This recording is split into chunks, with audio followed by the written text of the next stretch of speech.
గురించి మనం తెలుసుకుందాము. ఒక చిన్న కథ చెప్తాను, దాని నుంచి మనం నేర్చుకుందాం. చిలుక జింక స్నేహం చేస్తూ ఉండేయంట. ఒక అడవిలో స్నేహితులైన చిలుక జింక ఉండేవి. ఒకరోజు వేటగాడు అడవిలో వల పన్నాడు.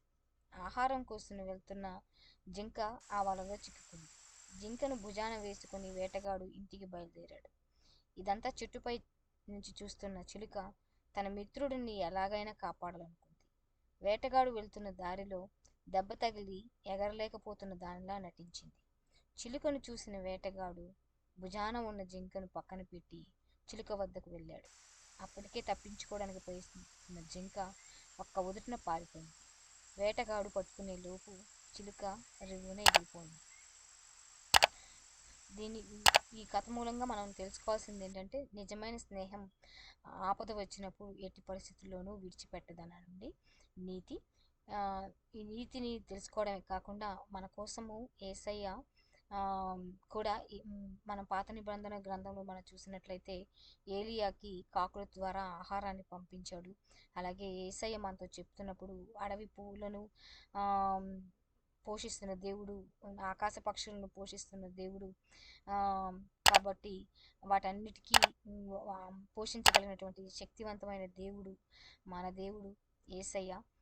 కాబట్టి ఎటువంటి ఆపద వచ్చినా కానీ, ఆహారం లేని పరిస్థితులు అయినప్పటికీ, ఎటువంటి పరిస్థితులు కష్ట సమయాల్లో కూడా దేవుడుతో మనం స్నేహం చేసినప్పుడు, యేసయ్య మనతో స్నేహం చేసినప్పుడు మా స్నేహం ఎలా ఉంటుందంటే, నిజమైన స్నేహం ఆపద వచ్చినప్పుడు ఎట్టి పరిస్థితులను విడిచిపెట్టదు.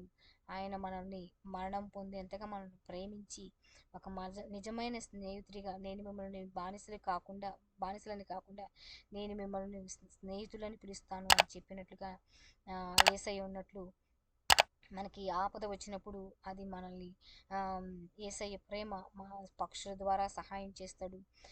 దేనినైనా దేవుడు వాడుకొని ఆ సమయంలో మనకి సహాయం చేసే దేవుడిగా ఉంటున్నాడు అనమాట.